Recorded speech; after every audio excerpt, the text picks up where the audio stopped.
Paytaxtın Xəzər rayonunda bərk məişət tullantılarının yığılması, daşınması və çeşidlənməsi layihəsinin icrasına başlanıldı. Rayonda hazırlıq işləri çərçivəsində ilk növbədə 400-dən çox konteyner meydançası yaradılıb. Bu meydançalara ilkin mərhələdə 2500 ədəd yaşıl və narıncı rənglərdə yeni, müasir konteynerlər quraşdırılıb və əraziyə cavabdeh şəxslər təyin olunub.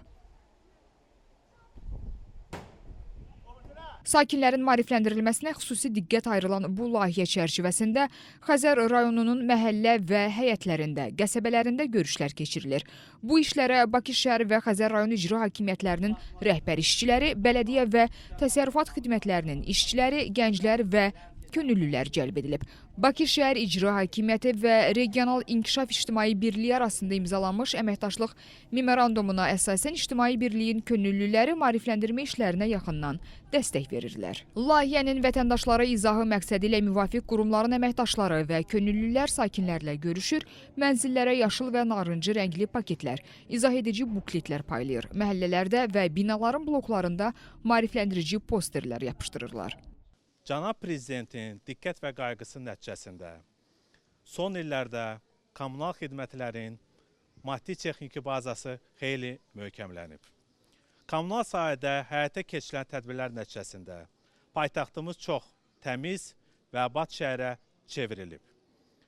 Son 6 ildir ki, tullantıların çeşidlənməsi layihəsi Bakıda 9 rayonda uğurla davam edir.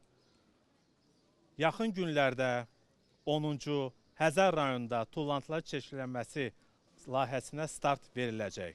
Bununla bağlı artıq maarifləndirmə və hazırlıq işləri başlanılıb. Qeyd edək ki, ölkə başçısının kommunal sahədə islahatlarının genişləndirilməsi ilə bağlı tapşırıqlarına uyğun olaraq layihə artıq 6 ildir ki, Bakı şəhər icra hakimiyyəti tərəfindən keçirilir.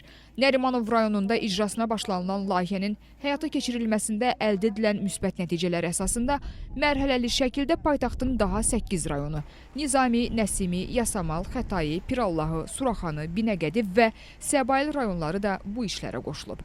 Xatırladaq ki, layihənin həyata keçirilməsi üçün ölkə başçısının ayırdığı maliyyə vəsait hesabına Bakı şəhər kommunal təsərrüfatı xidmətləri üçün müasir tələblərə tam cavab verən 164 ədəd yeni avtonəqliyyat vasitələri və mexanizmləri alınaraq xidmətlərin istifadəsinə verilib və bu proses davam etdirilir.